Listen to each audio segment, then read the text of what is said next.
welcome once again to the Cine-Files, where each week we enter the world of a classic film and explore its history, themes, filmmaking, and the influence it has on filmmakers today. My name is Steve Morris. I'm a filmmaker and directing instructor in Los Angeles, California. Hi, I'm John Roca. I'm an actor and VO actor here in California.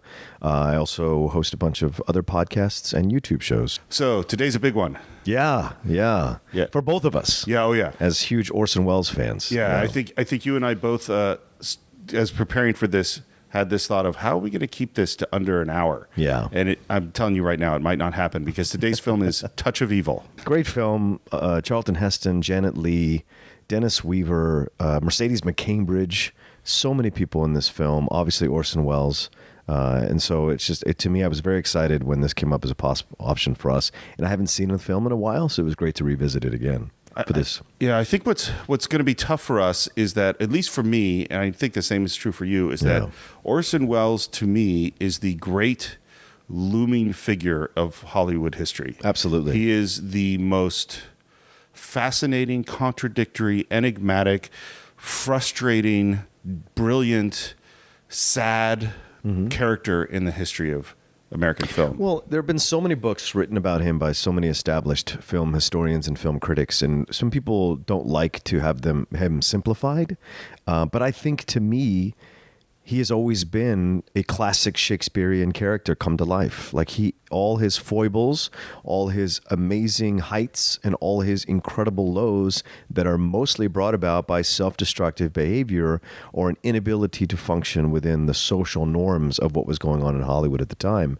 Combined with his incredible genius, it's fascinating. He's one of the most fascinating figures in film history, and his films are really personal odysseys for him, and you see that, and this is a perfect example of that again. Oh, it's absolutely true. And I think what's hard is the more you read about him and the more you study him, the harder it gets to separate the legend from the man. Yeah. He literally is a mythic figure. Mm-hmm. And if you read, like, for instance, if you read This Is Orson Welles, the great Bogdanovich set of interviews with Orson, and then you read other stuff, you go, oh, that unbelievably great story he told about his painting on the back of a donkey cart through Europe, or that might not be true. Yeah. We actually, and it's really hard to figure out what is true and what isn't. What I do know is that I love the Orson stories so much that I want to believe in them. Yeah. And I think he knew that too.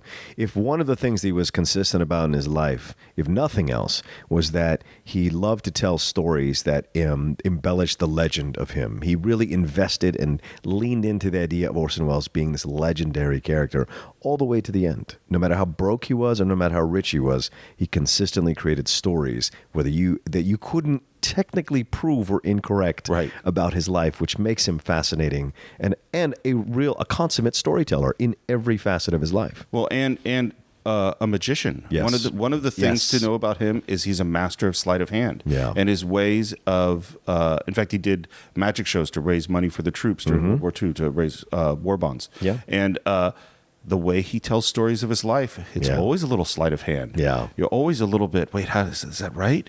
So I'll put a little Surgeon General's warning on the beginning for those of you who think you might be interested in Orson Welles. Yeah. It can become addictive. Yes. Once you start digging, and I'm sure we're gonna tell some Orson Welles stories in the course of this podcast. Sure. Try to keep them to a minimum because we're gonna come back to Orson again and again, I'm sure. Absolutely.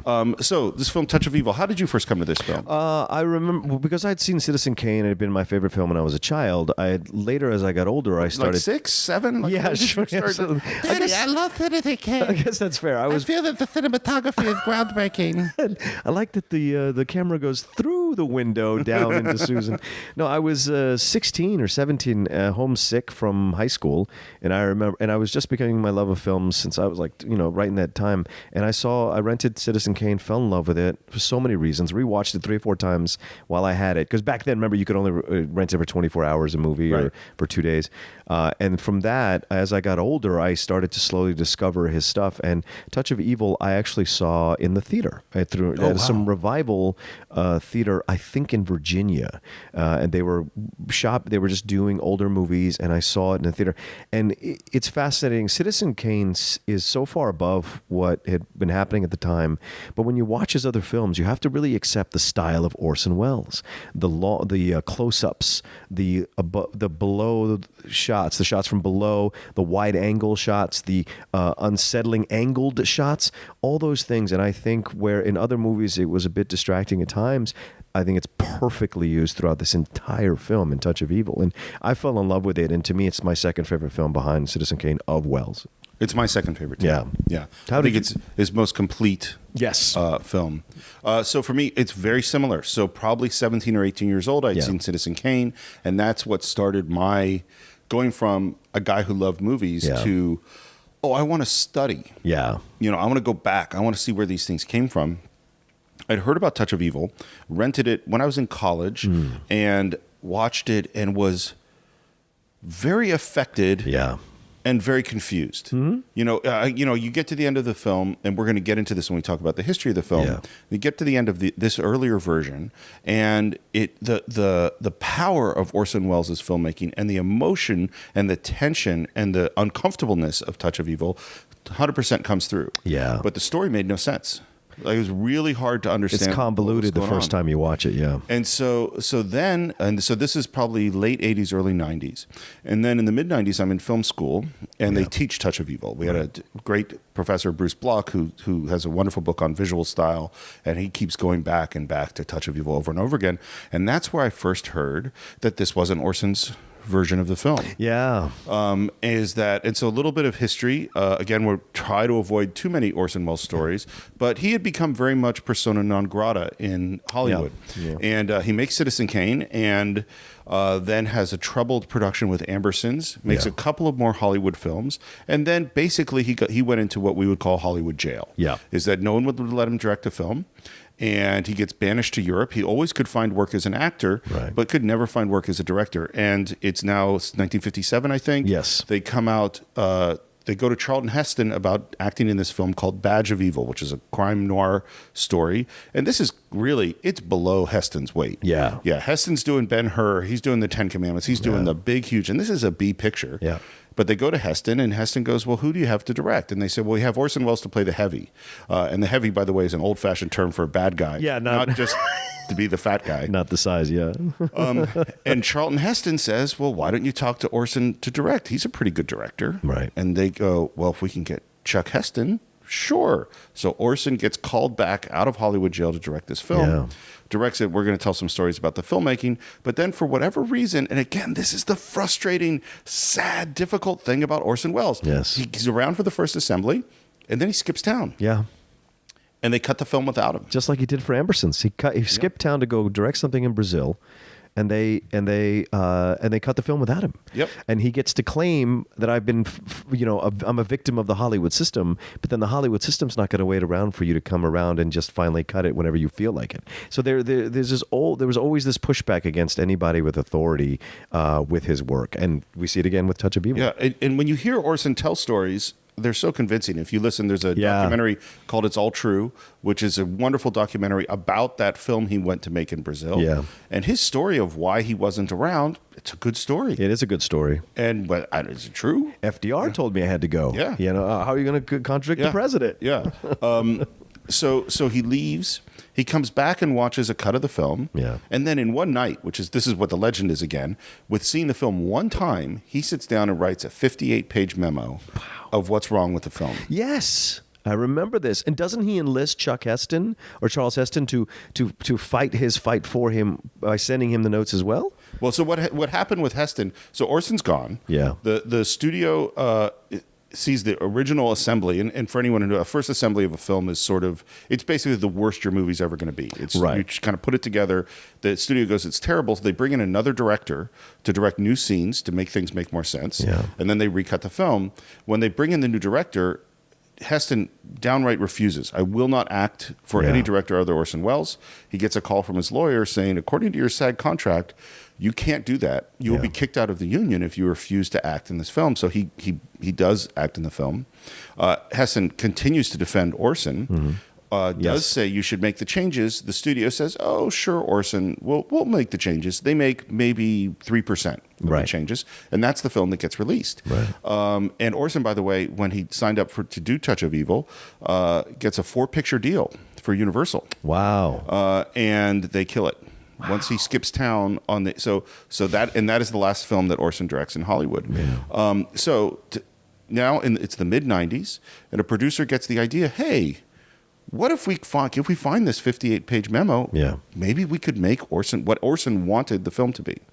And the smartest move ever, the editor that they bring in to do this job is Walter Murch. Yeah. Walter Murch is who I consider to be, he is the patron saint of editors. He is the guy. Mm-hmm. This is the editor of Apocalypse Now. And he did great sound designer on Godfather, editor of The Conversation, The English Patient, all these unbelievably great movies. So they go to one of the great editors in the world, and he gets the 58-page memo and painstakingly tries to construct what he thinks Orson would have wanted from the original footage.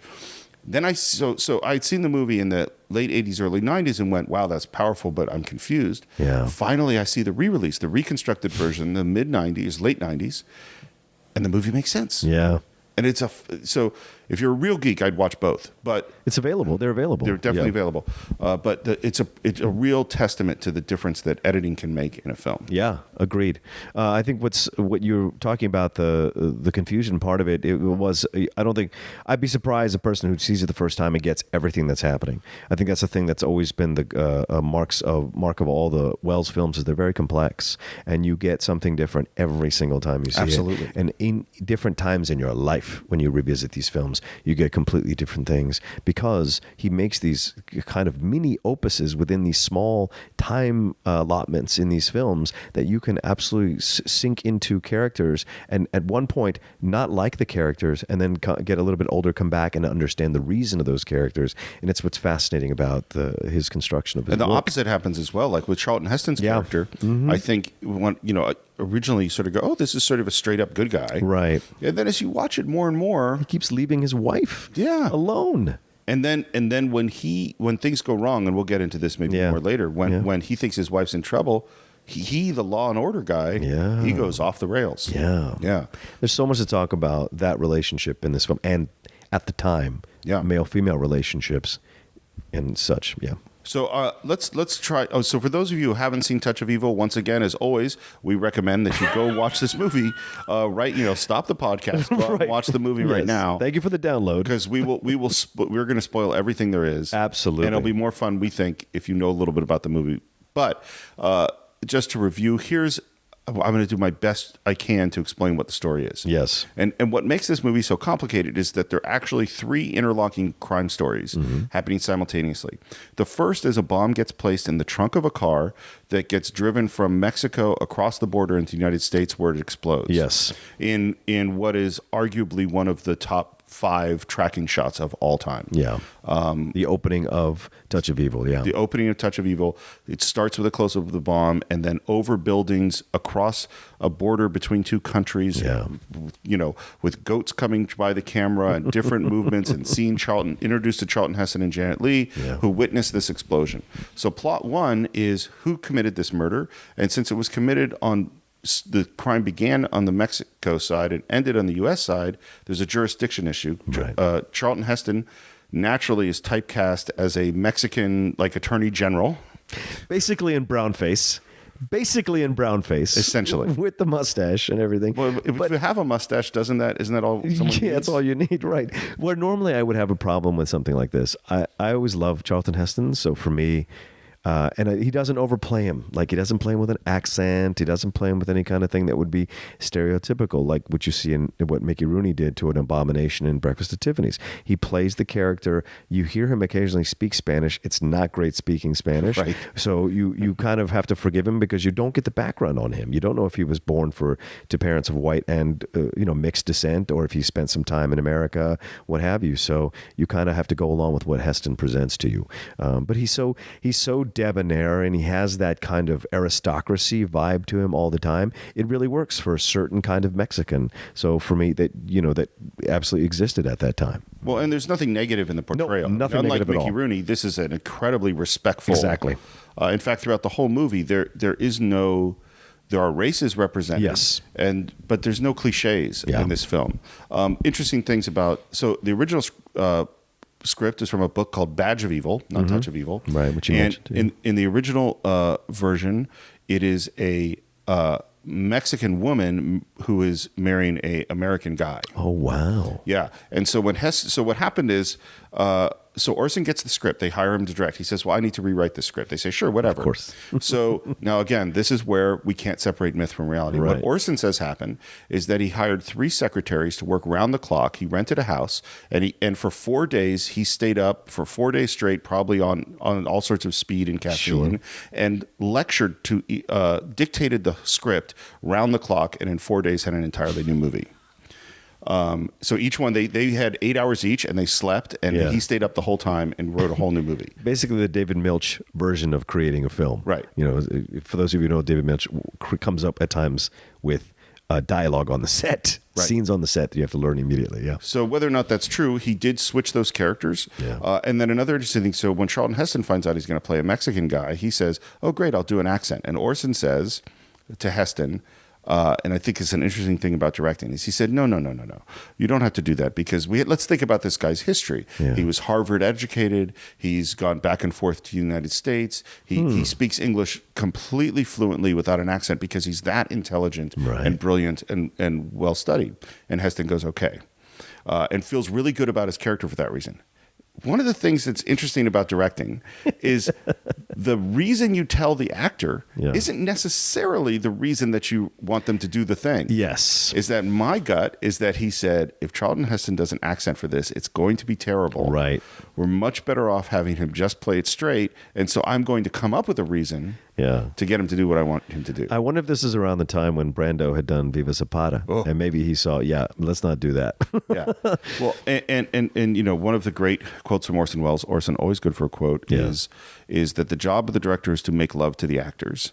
And each actor needs to be made love to in a slightly different way. All great managers believe that. Yeah. So it's logical. And so he needed to play to Heston's ego, and he needed to play to get him to do what he wanted to do. Okay, so plot one is this bomb. Yes. And because Charlton Heston is like the Attorney General of Mexico, he's involved in the investigation. The investigation on the American side is going to be handled by the world's greatest detective, Hank Quinlan, played by Orson Welles, in an amazing, disturbing, gross, upsetting performance. You figured it was a bomb then, Hank? Well, Chief Rudy Lennox could have been struck by lightning. Where's the daughter? Marcia, got her right here waiting for you, Hank. Let her go. You don't even want to question the daughter? Let her go and put a tail on her. What do you know? The DA.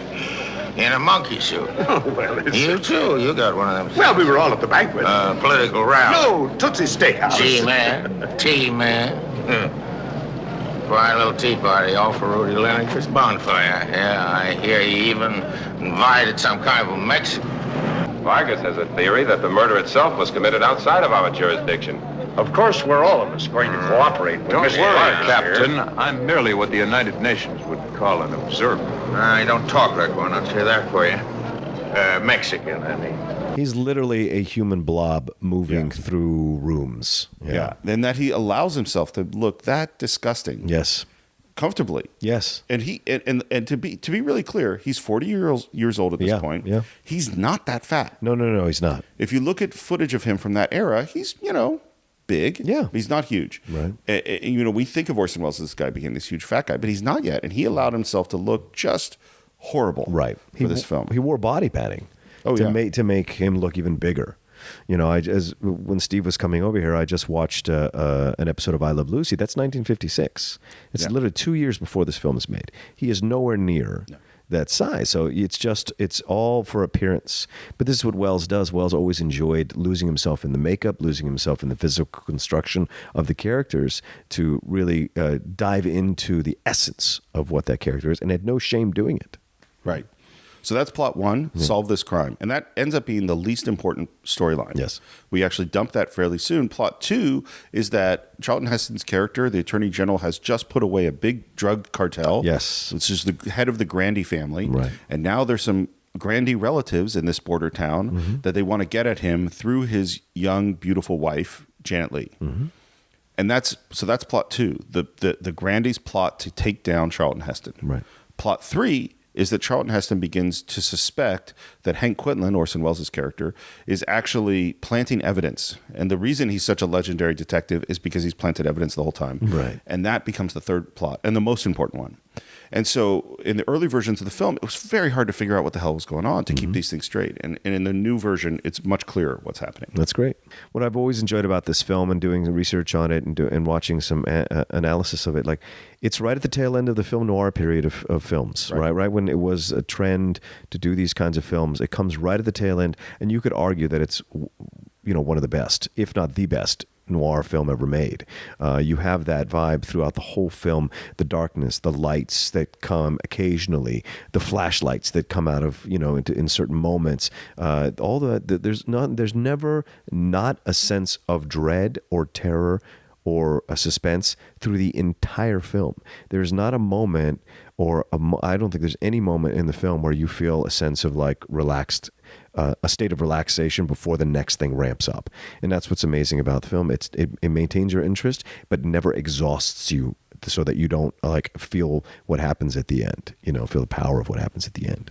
I think by the time the movie's over, you are exhausted. You think so? But, but during the film, not at all. Yeah, right, exactly. By the time the movie's over, yes. Once that movie ends, and just to start with the camera work, I don't think there's any movie that uses the camera like this. Yeah. It is. I think the camera's almost constantly moving. Mm-hmm. It's never at a comfortable angle. Right. It's always, low angles below the actor, Dutch angles, which means the camera's tilted. Yeah. It's always moving, and it's always moving in a direction that's unexpected and surprising. Yeah.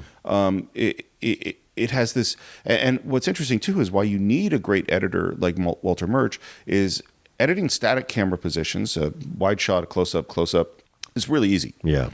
When the camera starts moving, and particularly when it moves in unexpected ways, the point at which you can cut that is comfortable is really difficult to find because it's a dance. Yeah. And this film really is a dance. And the way those shots flow together, you have this constant sense of, as you said, movement and dread and tension that's really unlike anything else. It's almost like a POV film. Almost to its purest. Like all film is done, obviously you're watching the film through the cameraman, but for me it feels almost like you're a visitor through the whole film in these rooms, almost like a silent visitor or a hidden visitor throughout everybody, and you're unsettled by how close the camera gets to what's happening, and the movement of it all. It just makes you even more, because you can't do anything about it as you're watching it. As the rape occurs, the gang rape occurs on Janet Leigh, which is very horrific. As the death of Akeem Tamaroff, when he gets choked out, Grande gets choked out, basically on top of Janet Leigh, all those things they unsettle you, and you see Vargas's reactions to everything, which is the character that Charlton Heston is playing. You see his reactions to everything, and how it's increasing in him the frustration of the situation because he's being pulled in so many different directions. So to watch him move through the film, he himself. The camera movement mirrors his frustration of being stretched so thin and not expecting to. That's the thing. It's a bomb. Okay, let's figure this out. Oh, there's more. And then there's this. And then there's this. And then my wife's in danger. And we just got married. And then, there's just so much involved. And I love the noir aspects of the film that Wells does so well with the lighting, with Janet Leigh in the lingerie, with these moments of extreme darkness. And then you see people coming into the camera frame, which is just so difficult to do that effectively. The scene when Wells walks into the frame, when they capture the who was it? When Grande comes to the crime scene where he supposedly planted the dynamite sticks in the shoebox. All that, when Wells comes into frame from the left, and it's to be understood that he was in the bathroom. Quinlan was in the bathroom and got disturbed in the middle of whatever he was doing in the bathroom and had to come out and deal with Grande. All those things are just great elements of the movie. So there's so many things to talk about that I'm kind of picking which one to start. No, please. Let's start at the beginning. Okay. So we have this great tracking shot. Yeah. And the way that it was originally done was this wonderful tracking shot they did under titles. Mm-hmm. So they played the titles over the tracking shot, which meant you were reading and you weren't really paying attention to the details. Right. And they also had music playing. They had the score is Henry Mancini. It's a great score. Pink Panther guy. Yeah, great, and it's a great jazz score. It's very unique. And one of the things in Orson Welles' notes was, please take the titles off the opening sequence and please get rid of the score. The music is great, but there should be sound design. And he describes what the sound design should be. Wow. Yeah. And so sound design is something we don't talk about that much as filmmakers, because you spend 90% of your time thinking about picture and 10% of your time thinking about sound. But sound's actually hugely important. Yeah. And one person that really knew that is Orson Welles, because prior to coming to Hollywood, what did Orson Welles do? He worked in radio. Yeah. And if most people have heard of the War of the Worlds, which is one of the productions of the Mercury Theater on the Air. It's his most famous one, not his best one. No. And if you listen to some of the Mercury Theater on the Air, you'll see that even back in the late 30s, Orson Welles understood sound design. He understood the power of sound. Ladies and gentlemen, here I am, back of a stone wall that adjoins Mr. Wilmer's garden. From here, I get a sweep of the whole scene.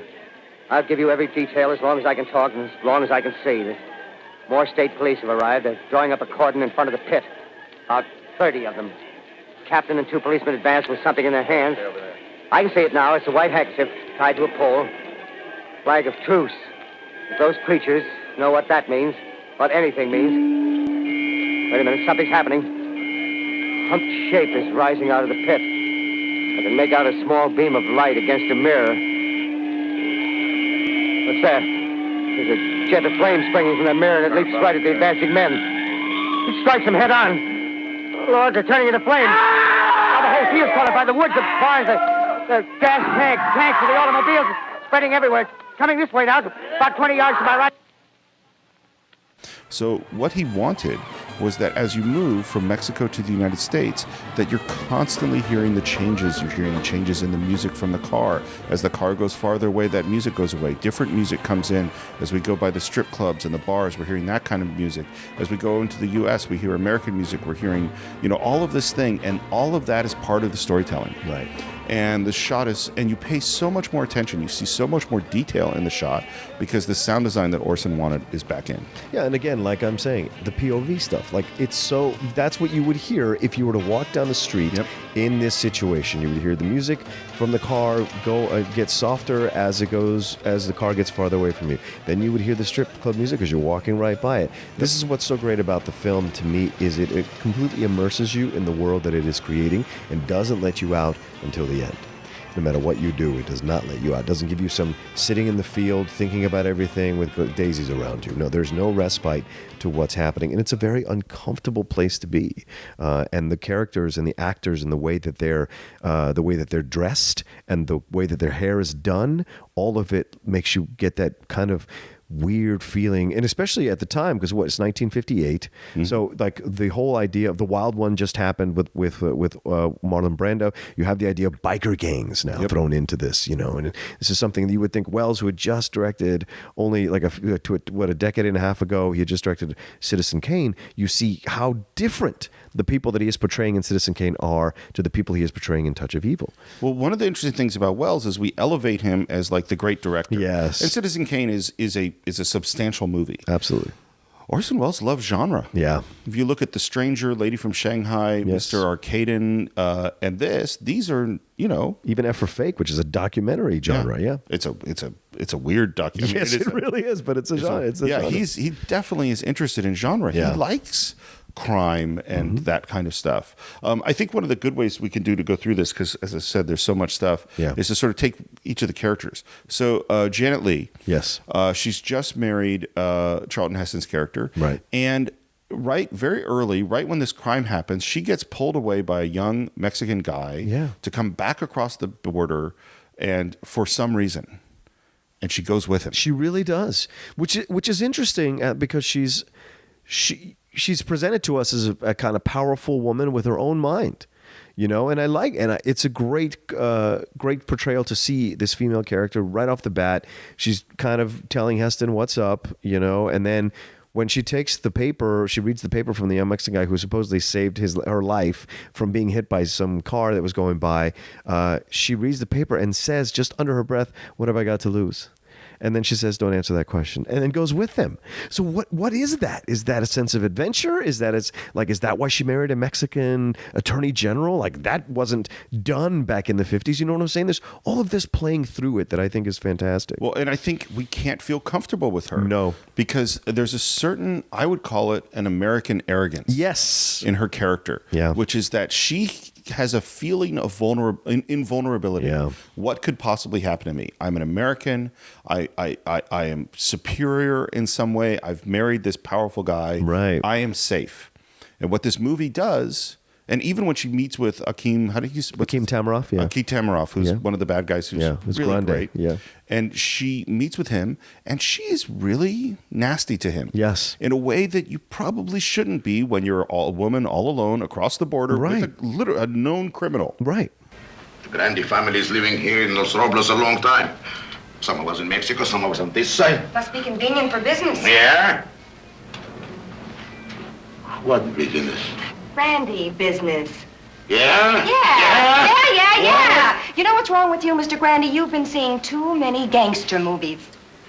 Mike may be spoiling some of your fun. Mike? My husband, yeah. And if you're trying to scare me into calling him off, let me tell you something, Mr. Grandy. I may be scared, but he won't be. What's so funny about that? Pregúntale si su marido es celoso. He wants to know if your husband is jealous, senora. You silly little pig. Who are you talking about? I'm talking about you, you ridiculous, old-fashioned, jug-eared, lopsided little Caesar. I didn't get that, senora. You'll have to talk slow. I'm talking slow, but in a minute I'll start to yell. I wouldn't do that, senora. And yet she's nasty to him. And then what we see of a syndicate, like crime syndicate, not just a gang member. Yeah. And what we see in the course of the film is, I don't want to say her comeuppance, because I certainly don't want to say that she deserves what happens to her, because it's terrible. No. But what we see is all of her sense of invulnerability and safety is pulled away. What we see is the consequences of her blind actions. And that's the thing. And it's not good or bad in terms of, like, we're not saying she deserved it. We're saying this is the unfortunate consequences of her actions. Well, and right? She wouldn't have been in this position if she didn't feel an invulnerability, as you said. And so what happens to her? She ends up going to this motel. Yes. In the middle of nowhere. She's the only person in the motel. Yes. And the scariness, isolation. From the very first time I saw it, I was like, this is really, really disturbing. Do you mean the first motel, or do you mean when she goes over to Dennis Weaver's motel? Yeah, Dennis Weaver's motel. Yes, which is out in the middle of this, just kind of barren area. She gets taken there with Grande in the car and the detective who is Quinlan's assistant, and gets left there. And you have Dennis Weaver, who is this incredibly sexually repressed, kind of doing a dry run at Psycho, a Perkins Psycho almost, which is ironic considering Janet Leigh's in Psycho and in this film. He is so he's like he's just like this scared little thing. He can't even make the bed for her. And that shows you that she's so sexy, she's so beautiful, she's a thing to be wanted, that he can't even be in the same room with her without flipping out. Yeah, I think we should be clear that Janet Leigh should stay away from isolated motels. Yes, it's all just around. a bad idea for her. Stay in the city. Dennis, we got to talk about his character just for a moment, because he's like in a different movie. He really is. It's like a commedia dell'arte comedy, and it works great. Yeah, it really does. It's really big, and it's really funny. Which it shouldn't be, and yet it does. It works great. Yeah. And then what happens to Janet is slowly but surely the creep starts to happen. Yes. We know that the bad guys have shown up, the young gang, and we know that she's in trouble. She doesn't know that she's in trouble. And then there's this one moment where she's hearing a party next door, and someone knocks on the wall, and a woman whispers to her and says, "You know what they're going to do to you." And that is really, really, really scary. Yeah. Honey, you, in the next room. What is it? Come to the wall so I can whisper.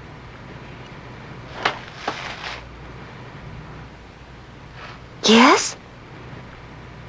You know what the boys are trying to do, don't you?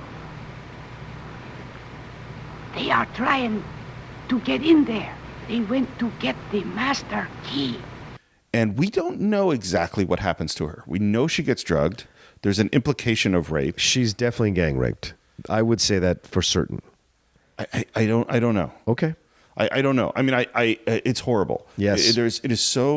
She's so helpless and you can see that strength and that courage slowly breaking down as she realizes the situation that she's in. Yes, you see, because they pick her up. So one of them says, "Get her legs," and the last we see, and Mercedes McCambridge comes in, who is great in the movie Giant. If you haven't seen Giant, Mercedes is fantastic in that. She is the female gang leader, and walks in, and that's almost worse. Oh yeah, and to be the leader of a male gang, how hardcore you have to be the leader of a male gang as a woman, and so.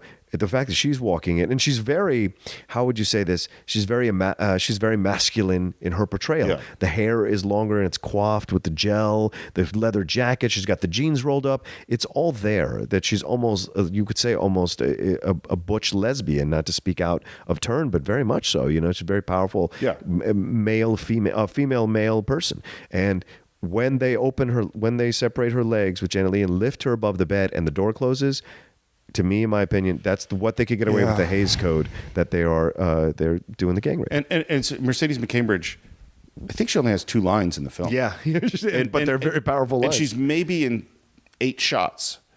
And yet that one look of hers as she walks into the room is so profound it is. that it haunts you. Yeah. So while that's going on, we have Charlton Heston following this investigation. Yeah.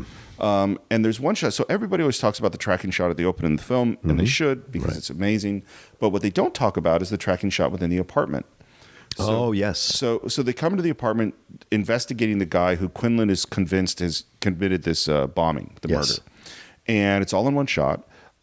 It was their very first day of shooting. Yeah, first day. And studios tend to send an executive down to the set, usually on the first day of shooting, to call up the head of the studio to say when they got their first shot up. Right. And you would hope that, let's say you have an 8 a.m. call or 6 to 7 a.m. call, that by 10, you're rolling the camera. Yeah, you would hope. So they come down, 10 o'clock, they're not rolling the camera. 11 o'clock, they're not rolling the camera. 12, they're not rolling. 1, 2, 3, 4 o'clock, they start rolling the camera, finally. Wow. Well, and the reason is because they're doing 7 pages of material in one shot. And it's a very complicated shot. And what Orson says is that was the most difficult shot of his career, not the tracking shot at the beginning of the film.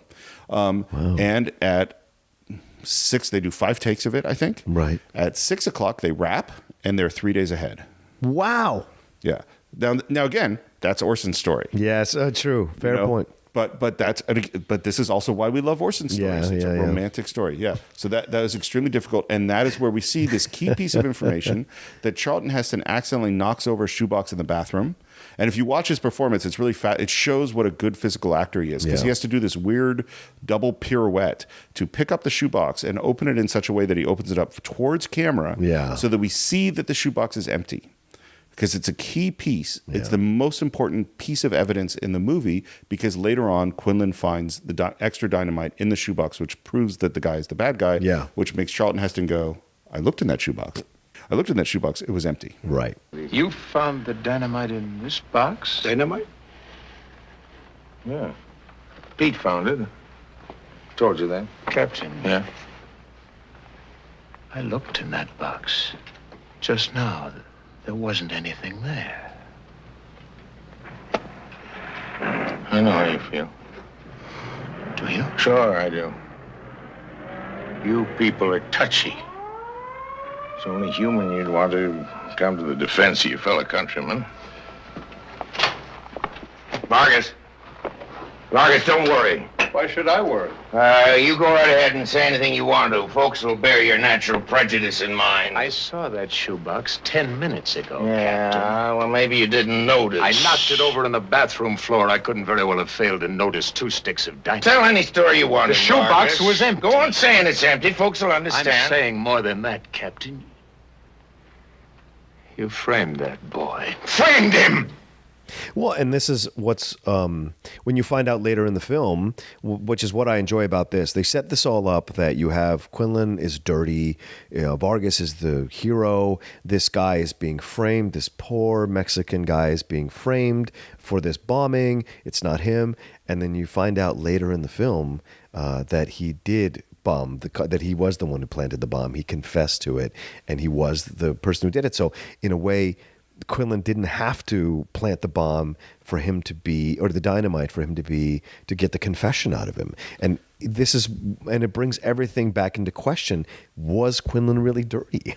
Well, the implication in the film, of course we don't know. Yeah. We know that Quinlan has planted evidence in the past. Yes. But the implication is he planted evidence on people that were guilty. Yes. Now, saying he would have gotten the confession anyway, we don't know that guy would have confessed if there wasn't evidence discovered. Perhaps. And this gets into this moral question, the theme of the film. There's a great scene with Charlton Heston and Quinlan where they're arguing. Yes. And Charlton Heston says something, I'll try to find the quote, but that his job is to enforce the law. And Quinlan says, my job is to get the bad guys. My friend Vargas has some very special ideas about police procedure. He seems to think it don't matter whether a killer's hanged or not, so long as we obey the fine print and rule Captain, I books. don't think a policeman should work like a dog catcher. No? Putting criminals behind bars? No. In any free country, a policeman is supposed to enforce the law, and the law protects the guilty as well as the Our innocent. job is tough enough. It's supposed to be. It has to be tough. Policeman's job is only easy in a police state. That's the whole point, Captain. Who is the boss, the cop or the law? And that is a fundamental difference, and it relates to the famous John Adams quote, which is that we are a government of laws, not men. Right. And this comes from, of course, we're rebelling against a monarchy in which the ultimate seat of power is this person, the king. Yes. And what Adams is saying is that the ultimate seat of power should not be people, because people are flawed. Yes. That the ultimate seat of power must be law, the rule of law, and that in the case of this, Vargas would argue probably that it's more important that the law is sanctified and the bad guy sometimes gets away than that we as flawed humans violate the law and bring the bad guy in. Right. And Quinlan would say the opposite. And this debate still rages on now. Absolutely. It's an endless debate. It's a timeless debate always, the person who sticks by the rules versus the one who bends the rules a little bit. Which one do you side with?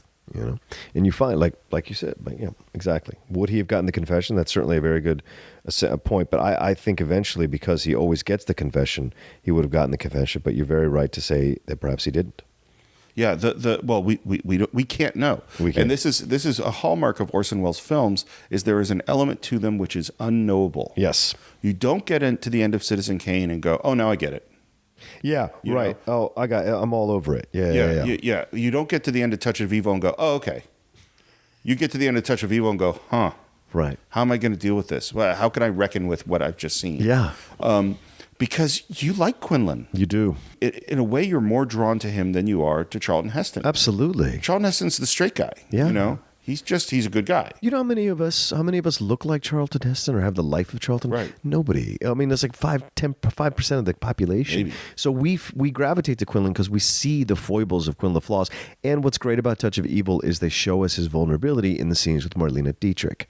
We see that before this Quinlan, there was another Quinlan. There was a Quinlan that Marlene Dietrich's character loved and enjoyed and had a history with, a relationship with. So much so that when she sees him for the first time, she doesn't recognize him, who he is now, because the things that he has done to survive as he's gotten older, to stay on top as a detective who can be employed constantly, have destroyed his soul. And you could say he probably expanded his waistline as well to deal with the stress of having to do those kinds of things. Well, we know a couple things. We know a little backstory. We know that Quinlan's wife was murdered. Yes. And strangled, which becomes an important point that Quinlan brings up over and over again. That's the best way to kill someone because you don't leave fingerprints on a string, on a wire. Which he ends up using. With Grandy, when he kills Grandy. And we know that Quinlan was a drunk. Yes. And has become sober, and that he says. when Marlene Dietrich says you got so fat, he says too many lollipops. Candy bars. Oh, candy bars. Right. Candy bars. So lollipops is Kojak. Too many candy bars, but it's better than the hooch. Yes. And of course, we watch what happens when he goes off the candy bars and back to the hooch in the course of this film. And the reason he does is because Vargas is suddenly suspecting that he's planted evidence, which he knows he has. Right. And so, and this goes back to the why we should be a country of laws and not men, is the moment that he's threatened, he's willing to do whatever is necessary to destroy Vargas. Yes. Including selling out his partner, who had been kind of turning a blind eye to these things and not, I think sometimes you can be blinded by your loyalty to a friend, and you see that in this film. And in the end, they end up killing each other, Quinlan and Schwartz, but Schwartz is defending him. And it isn't until he absolutely sees the truth that he implores Quinlan not to change, to not be this way, to not do these things that he's doing to Vargas. He goes on Vargas's side.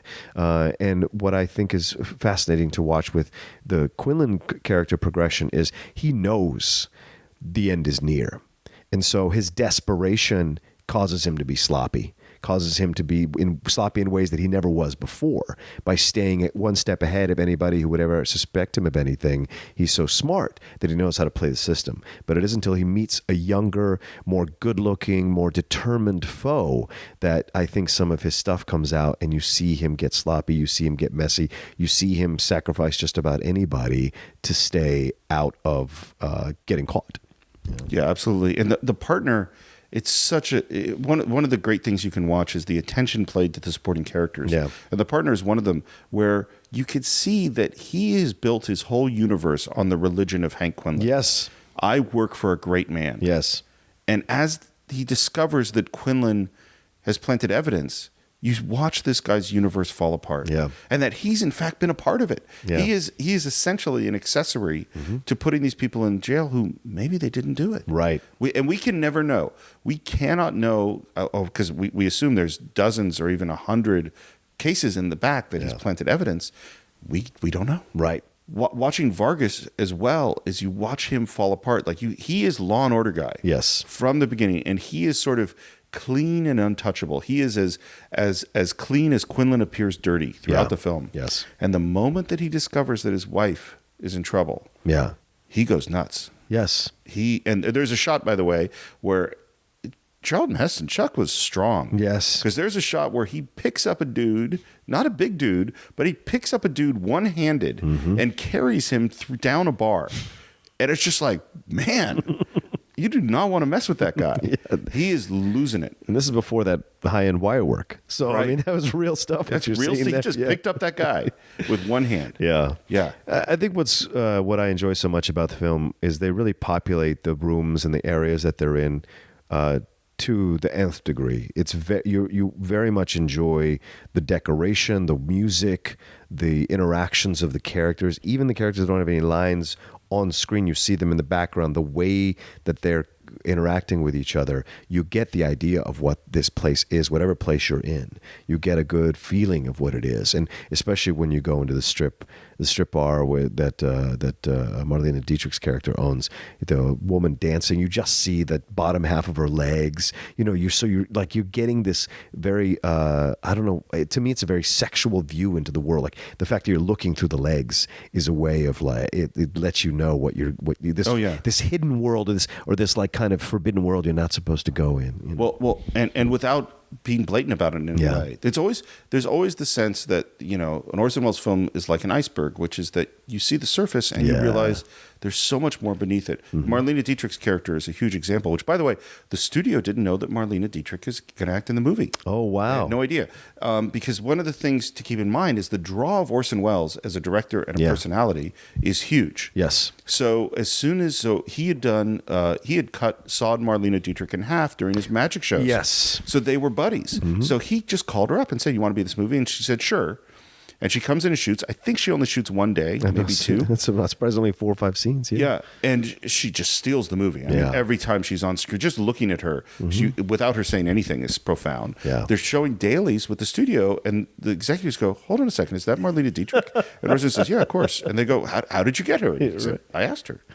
Same with, and that throughout the film, the supporting characters, Ray Collins, who's just the great from Citizen Kane, from the Perry Mason Show, from Mercury Theater. He had done all the radio shows with Orson. Yes. Great actor as one of the detectives. Joseph Cotton shows up. Total cameo.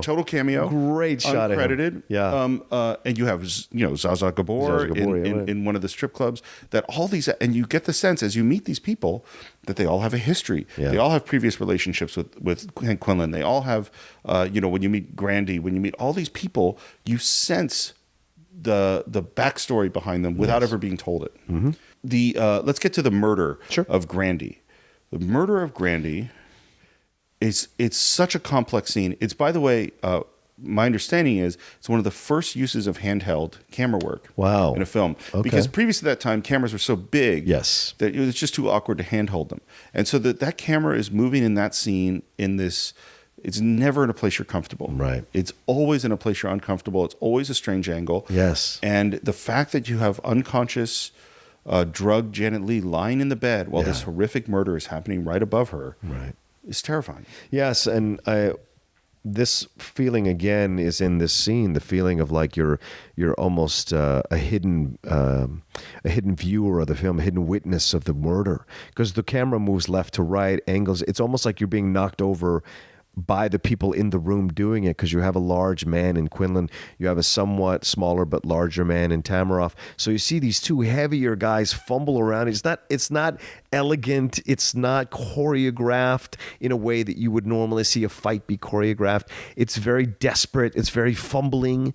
It's very, you don't know who's going to win at times. The screaming of Grandy is so unsettling because he had been such a powerful character through the film. He wasn't any kind of badass because he always let his emotions get ahead of himself, or get the best of him in certain moments, especially near the beginning when he slaps the gang guy from running away from him and knocks off his own toupee by slapping him.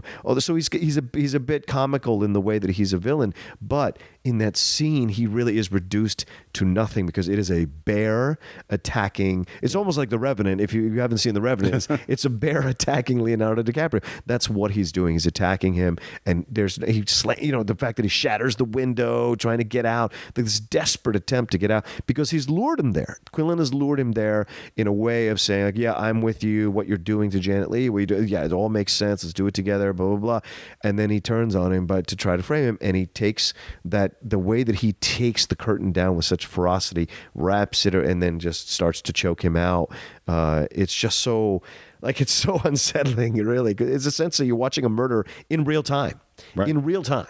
There's a thing that Coppola says in the making of The Godfather, which is that he didn't want the violence to be pornographic. Right. And what he meant by that was that, and we see this all the time in films, most of the time, is that violence is done beautifully. Yes. And in a way that is titillating and exciting. Mm-hmm. And if you watch the violence in The Godfather, it's not that way. Right. And this scene is definitely not that way. It really is. And I think Orson has this, he has an ability to move in a way that is awkward and violent and emotional. Mm-hmm. If you look at, in particular, it relates to me to the scene where Kane destroys the bedroom of Susan Alexander. And it has this weird, stiff, it is not, it's an old, stiff guy who's totally lost it emotionally. Yeah. And it's very awkward. And this fight scene has a similar quality of it's not beautiful. It is brutal and weird and difficult. Right. One other thing about the murder, and again, it's just great storytelling. Yeah. He closes the door at the end of the murder, and it says, "Did you forget anything?" And of course, he did. He forgot his cane. Yes, which is a key. And the other thing, and this is just important to point out in terms of his touch of evil, which becomes true evil. The fact that he kills this man above drugged Janet Leigh is what destroys his soul. Yes. You know what I mean? Like, that's where we go, no, this is a bad guy. Right.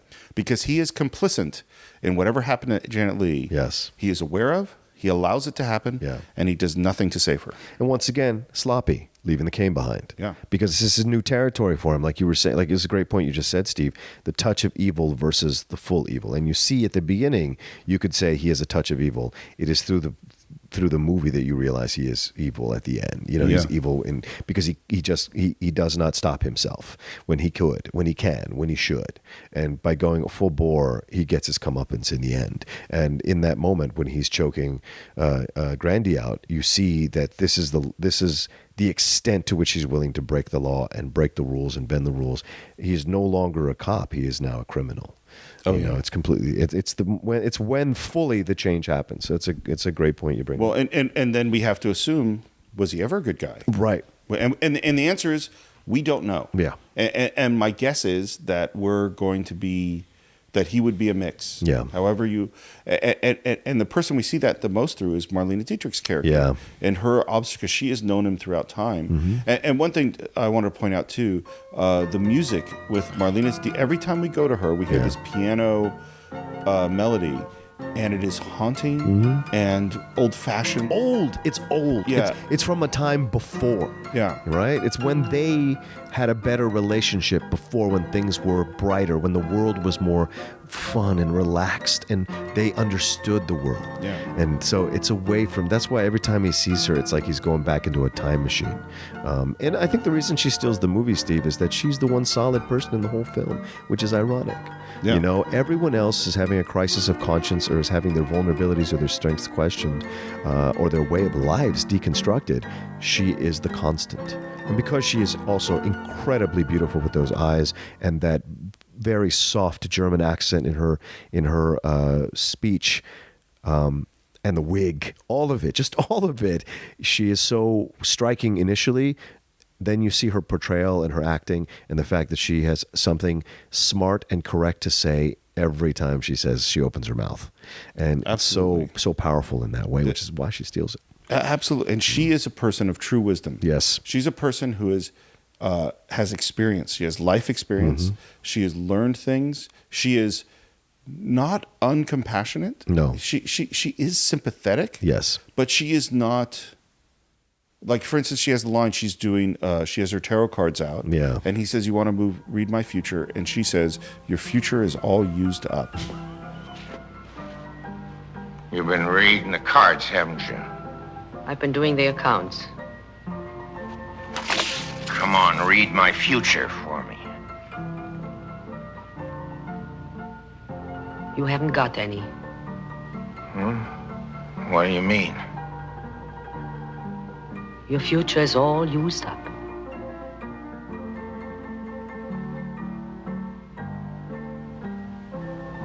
Why don't you go home?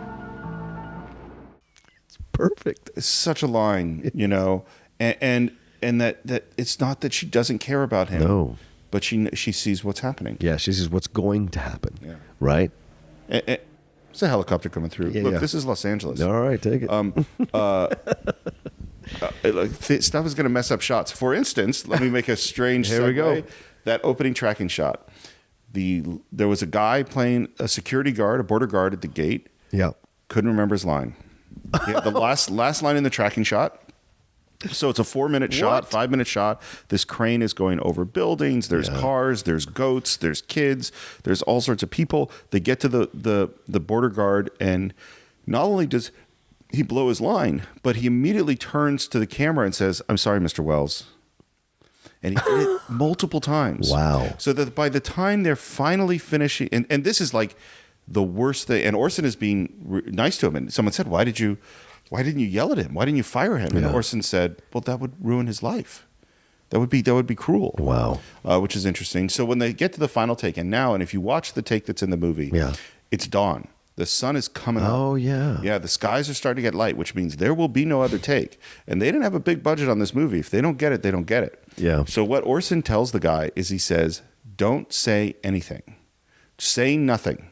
He's going to have you look away from camera, say nothing, and whatever you do, do not say, "I'm sorry, Mr. Wells." Just look that way. And then Orson dubs his line. That's fantastic. I did not know that. Yeah, I can't imagine being that last guy and blowing that shot. It's terrible. Yeah, well, you speak about the film, $800,000 budget. Right. Shot in 38 days or something like that. Yeah, it wasn't. Which is not that much for a film at that time. or now. It's a B picture. Yeah, it's definitely. So, and that's because it was tail end of the noirs. It was the tail end of the noirs, and you saw that. Before we move on from the killing, I want to talk about real quick the lighting in that really helps. Oh, yeah. Just the movement of the shadows, the movement of the light, where the light is, the fact that the light is angular, the hitting of the bulb, so that you see Tamarov's completely choked face. It's almost like a bulging face, I would say, right? The eyes are bulging out, the tongue is bulging out, his cheeks are bulging out, hanging over Janet Leigh when she comes to, which is, Janet Leigh is put through so much in this film, It's almost like she stops being a femme fatale. It's completely something else, and at that time, I don't know if you could get away with that now. She's a female character that gets gang raped, gets left behind by her husband, then has all this stuff happen to her, and it's a way for you to be sympathetic to him, and that's the thing that's so interesting about her character. I don't think it would get away with it now. Well, I think one of the things that Hollywood doesn't like today is complexity. Yes. They want answers. That's a good point. They want, this is the good guy and this is the bad guy and this is what this meant. Right. And Touch of Evil is not give you that. Nope. You don't get to know how to feel about this film. Mm-hmm. And in fact, Marlene Dietrich, with her final line, is one of the great final lines of all time. Hank Quinlan has died in the gunfight. His body is floating out in shot at Venice Beach, by the way, one of the canals in Venice. And his body is in the water. And someone asks Marlene Dietrich, what she thinks of. Was he a good guy or bad guy? And she says he was some kind of a man. What does it matter what we say about people? So, turns out Quinlan was right after all. Isn't somebody going to come and take him away? Yeah, in just a few minutes. You really liked him, didn't you? The cop did. The one who killed him. He loved him. Well, Hank was a great detective, all right. And a lousy cop. Is that all you have to say for him? He was some kind of a man. What does it matter what you say about people? And that is a refusal to give you a message, which, by the way, I will contend forever, spoiler alert in Citizen Kane, it's a sled, that does not answer the questions.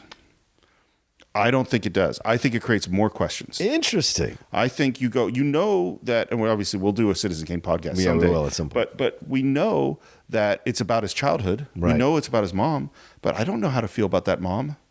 I don't know how to feel. I don't know what that says about him. Interesting. That's why that movie is haunting. Okay. You don't walk out of Citizen Kane going, "Oh, I get it." You walk out of Citizen Kane going, "Whoa," and you walk out of Touch of Evil, you do not get it. No. Because there is no good guy. No. Not even Vargas. No. Who is presented to us as the good guy and has all the characteristics of a good guy. You see that being deconstructed as the film goes forward as well. And if we project Vargas and Janet Leigh's character forward, I don't know how they're going to do. Yeah, I don't know how that marriage is going to survive. No. Yeah. I don't know what kind of attorney he's going to be from now on. Right. These people are changed by what's happened here. Exactly. And not in a way that's predictable. Yeah.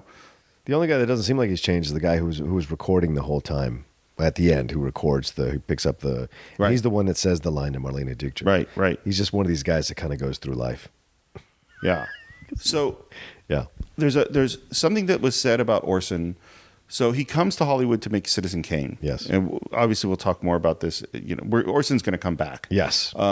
And he was known as the boy genius. He was 24 years old. Mm-hmm. And Citizen Kane is basically a disaster for RKO because of the conflict with William Randolph Hearst and for all these other reasons. Right. And RKO's slogan after Citizen Kane became showmanship, not genius. Wow. That's how RKO changed their slogan.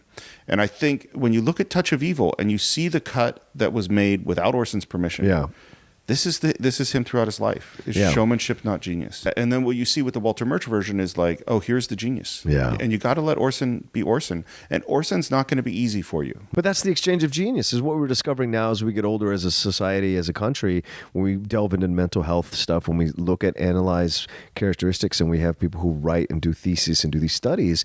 Like people who are geniuses cannot function in a normal society for the most part because they don't subscribe to the normal happy patterns of those of us who aren't geniuses, right? It's just not within them. They don't see the world the same way.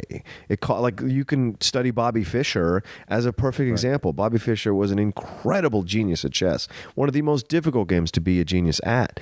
And eventually he became, against Judaism, against Zionism. He just became this incredibly crazy person and turned on just about everyone who had ever been nice to him throughout his entire life, claiming that they had been using him for all these things. And, he had been a vehicle of the government, like the American government was doing these. So he became this, because they don't see the world the same way.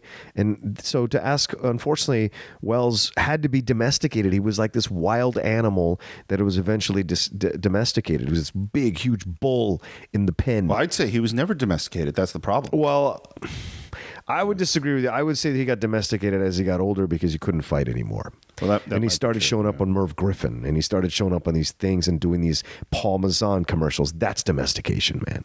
When you don't have the pride to say no. But you know why he was doing those things? Well, of course, to fund other films. To fund his films. Yeah, but that's also. I mean, it's a sad story. Yes, you know. People did say about, which I always love, and I think it's probably true, that he was the greatest dinner guest of all time. Yes, I'm sure. There's no one more fascinating and interesting. He was the best storyteller, and he was, the fact that he was obviously obsessed with Don Quixote anyway. Yeah. He's Don Quixote. Yeah. He's always tilting at windmills. He always is making mistakes. He always is misunderstanding what he should be doing. Yeah. And he's still always determined in this sort of sad, myth of Sisyphus way to make these films. I mean, the guy was making movies in his garage right before he died. Right. Other Side of the Wind, Yeah. He's endlessly compelling. And what's interesting too, so about Touch of Evil, so he comes in to play the bad guy. Mm-hmm. And he rewrites the script, and Charlton Heston is still the main character of the movie. Yes. It is, but unlike any other movie I can think of, it's Quinlan's story. Mm-hmm. So the story is not the main character. This is what I was saying at the beginning of the podcast. Wells, you can see Wells's deconstruction of himself in his films. You can see it in Citizen Absolutely. Kane. I was just thinking the same thing. Yeah, and you can see it here in Touch of Evil very much so. You see the deconstruction of this once proud man, this man who was so good at what he did, being exposed for the tricks that he was pulling to achieve this status. It's him. That's so on. You said that so well. That's what it is. Yeah, because one of the things people say about Citizen Kane is it's obviously loosely based on William Randolph Hearst. Right. But if you look at Hearst, he is not nearly so interesting as Charles Foster Kane. Not at all. Yeah. The personality is Wells. Yes. It's this brilliant, complicated, arrogant, contradictory, self-destructive. That's Wells. Yes. And I think you're absolutely right. Is that here's Quinlan, who gets introduced as this great genius who is destroying himself physically, which is what the future of Wells actually is, which is sort of disturbing. And that what we discover is that his genius was in fact a trick. Yes. That you're exposing the genius to be a charlatan. And in the end, Wells is largely a charlatan. And I think that's what he always knew about himself, man. And I think that's what that's what I've always, as you get older, you understand, that's what I believe now 100%, is that he knew, which is why those kind of portrayals of him, of the people that he portrayed really well on film have that. They all have their tricks. They all have these things that people need, that they're hiding from everybody, that they know they're not what people think they are. Right. And as you watch Kane, as you watch Touch of Evil, and even The Stranger, when he plays that guy, like he's supposed to be something else, but he's actually a Nazi war criminal. Right. These things of that. So he is never better than when he's portraying those parts. But the fact that he wrote those things, that's him. That's him writing about himself, whether he consciously knows he's doing it or not. It's his way of almost doing a mea culpa for his entire existence. And I think that's why those films resonate so powerfully with me, because I can recognize that and understand it. And I'm like, oh man, that makes him even more of a genius, because he's so smart that he hid that within his films, It's absolutely true. One thing I think we should restate, because for those of you who haven't seen it, and I don't know why you're listening to this. Yes, God love you for sticking through it. Because a lot of this might have been very confusing. I don't want to go, as we talked about genius and depth and camera angles and all these things, I don't want you to get the impression that this isn't a enjoyable movie. No, it really is. This is a thrilling, exciting, fast-paced. This is an accessible film. This is a movie that you should watch, and I promise you're going to enjoy. Yeah. And then you're going to watch it again and again and again, and you'll find more things each time. Absolutely. But it isn't like some boring intellectual thing. No, absolutely not. It's very fast-paced. It's very unsettling the whole time. You're excited by the characters that are involved and the filmmaking itself. If you're a filmmaking student, if you're a lover of films, and you haven't seen this film, do yourself a favor and watch it. And if you haven't seen it in a long time after you listen to us, watch it again. And I guarantee you'll get something else out of it, because it is a lesson in filmmaking itself. From the script to the characters, to the acting, to the costume design, to the sound design, to the angles, to the cinematography, to the direction. It's all a lesson in filmmaking. Absolutely. And when you do watch it, we'd love to hear your comments. Absolutely. You can comment on our Facebook page, which is the Cine-Files. And we'd also hear your suggestions for future films. So if there's something you want to hear me and John dig into, please let us know on the Facebook page. And if you want to reach me, you can reach me at SR Morris on Twitter. You can read my blog at which is acivilvoice.com. And where can they reach you, John? Yes, you can always reach me at The Rocha Says, ROCHA. You can see all the shows I'm hosting, co-hosting, like this show, or the shows I'm a guest on. And I'm always communicating with the fans. So if there are films that you're discovering, or films that you're discovering because you've listened to us, I'd love to hear from you and be able to talk back with you on Twitter or on Instagram. All right. Thanks for tuning into the Cine-Files.